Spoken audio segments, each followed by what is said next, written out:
আসসালামু আলাইকুম, welcome to memes kitchen. আজকের পর্বে তৈরি করে দেখাবো দোকানের মতো পারফেক্ট ছানার মালাই সন্দেশ। খুবই অল্প সময়ে এই মজাদার সন্দেশটি ঘরেই তৈরি করে নিতে পারবেন।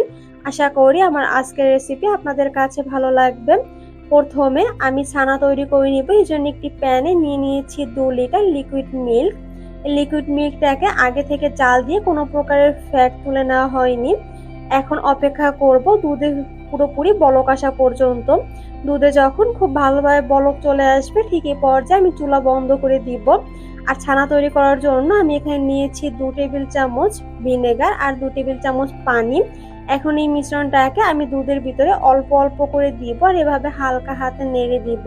তাতেই কিন্তু দেখা যাবে ছানা আলাদা হওয়া শুরু হয়েছে আর যে দুধের ভিতরে পানি আছে সেটাও আলাদা হয়ে যাবে।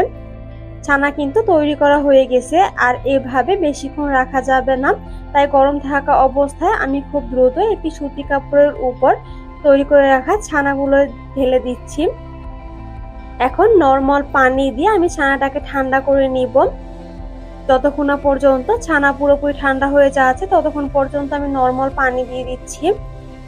ছানা যখন পুরোপুরি ঠান্ডা হয়ে যাবে ঠিক এ পর্যায়ে আমি সুতি কাপড়টাকে তুলে হালকা হাতে প্রেস করে করে এক্সট্রা যে পানি ছানার ভিতরে আছে সেটাকে ঝেড়ে ফেলে দিব।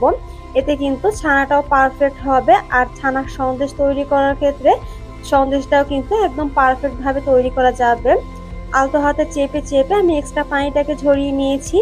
এখন এভাবে আমি স্ট্যান্ডের উপর রেখে দিব 30 মিনিটের জন্য, যাতে ভিতরে যদি কোনো পানি থাকে সেটা যেন বের হয়ে যায়।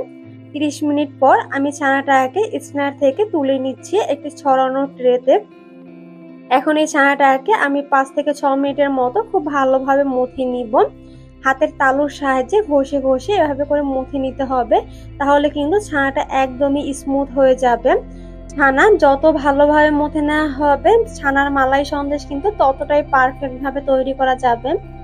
5 থেকে 6 মিনিটের মতো আমি ছানাটাকে খুব ভালোভাবে মথে নিয়েছি আর দেখতেই পাচ্ছেন ছানাটা কিন্তু একদমই স্মুথ হয়েছে। এখন এভাবে আমি একটা সাইডে রেখে দিচ্ছি। এখন মালাই তৈরি করে নিব। এই জন্য একটি প্যানে নিয়ে নিয়েছি 3 কাপ লিকুইড মিল্ক। এখন এই লিকুইড মিল্কটাকে আমি জাল দিয়ে 1.5 কাপ করে নিব। চুলার মিডিয়ামের থেকে কমিয়ে আমি কিছুক্ষণ পর পর নেড়ে চেড়ে এই দুধটাকে জাল দিয়ে নিচ্ছি যতক্ষণ না পর্যন্ত ঘন হয়ে যাচ্ছে।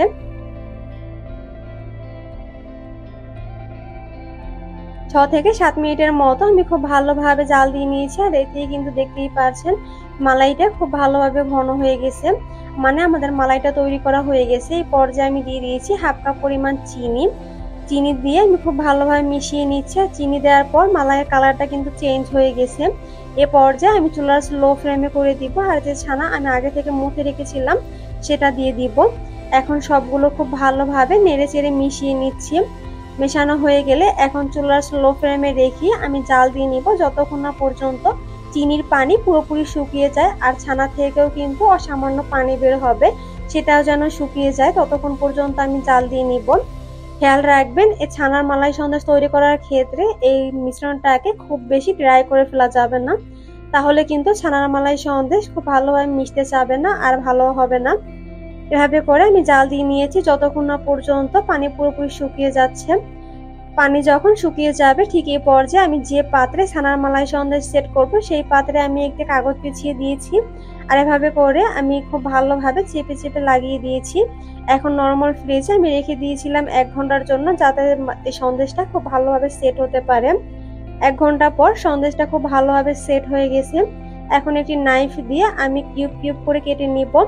আপনাদের পছন্দ অনুযায়ী যে কোনো শেপের করে কিন্তু আপনারা এই সন্দেশটা কেটে নিতে পারেন, ছোট বড় যে কোনো শেপের ইচ্ছা।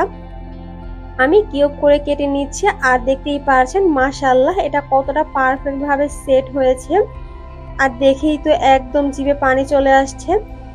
আপনাদের কাছে রেসিপিটি ভালো লেগে থাকলে অবশ্যই ট্রাই করার অনুরোধ রইল আর ট্রাই করলে আমাকে কমেন্ট করে জানাতে ভুলবেন না আপনাদের কাছে রেসিপিটি কেমন লেগেছে। আজ এ পর্যন্তই, কথা হবে নতুন কোনো ভিডিওতে। এ পর্যন্ত সবাই ভালো থাকবেন, সুস্থ থাকবেন। আল্লাহ হাফেজ।